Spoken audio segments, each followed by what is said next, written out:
Now, the Kenyatta University Teaching, Referral and Research Hospital has started disciplining doctors who are participating in the ongoing strike. The institution says it has issued suspension letters to the striking doctors as it hires more doctors to alleviate the effects of the strike on patients. KU University Hospital's actions come as the doctors intensified their strike by participating in a mega rally in the city amidst promises to hold 2 more demonstrations next week to impress upon the government the need to honor their CBA agreement. Brenda Wanga reports. At the Kenyatta National Hospital, and doctors gather early in the morning. Their energy perhaps betraying their eagerness to take to the streets yet again.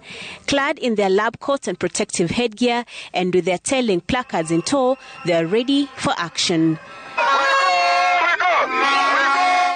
Not even the threat from the Ministry of Interior on the legality of the demonstration can slow down or dampen their resolve, and in their hundreds, they pour out into the streets on their way to the Ministry of Health headquarters, their first stop of the day. Under heavy police escort, the doctors camp outside Afya House, singing, chanting, and calling out the health CS, Susanna Homicha, to come out and listen to them. The demonstrations almost turned chaotic after a group of men on boda boda arrive and try to disrupt it.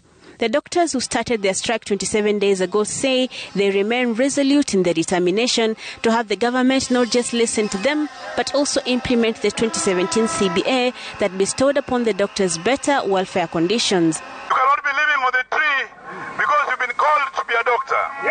You cannot stay in the forest and they say you have a calling. And therefore today we are saying the CBA that was signed in 2017, to which has paid doctor interns for the last 7 years, must be protected. Must be.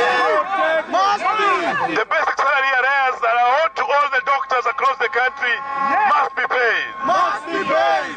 The employer, the government of Kenya, has abdicated her duty in making sure that after building the hospitals, after availing drugs if they are there, after bringing the equipment, that a well-motivated, well-trained, well-skilled healthcare worker is available to take care of the Kenyans. But as the demonstrations continued in the city, at the Kenyatta University Teaching and Referral Hospital, the effects of the strike on both the patients and the doctors are being felt.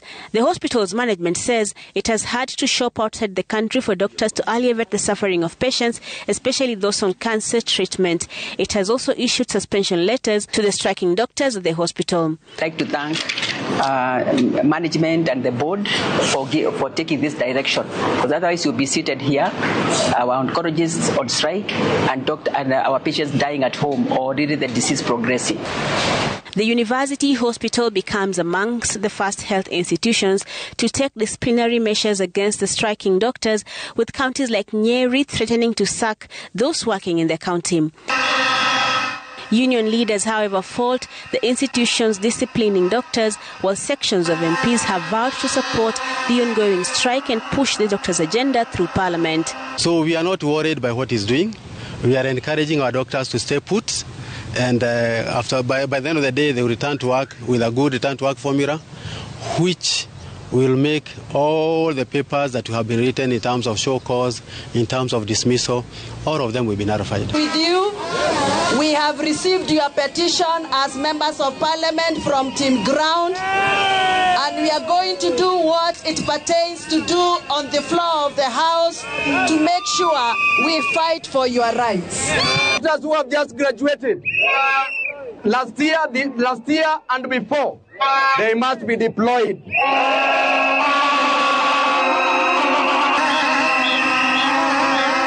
The Doctors' Union says it will hold 2 more demonstrations next week, and this time round they will be joined by other health sector unions as the health crisis deepens with no end in sight. This despite instructions from the courts that the 2 parties resolve the outstanding issues and bring the strike to an end.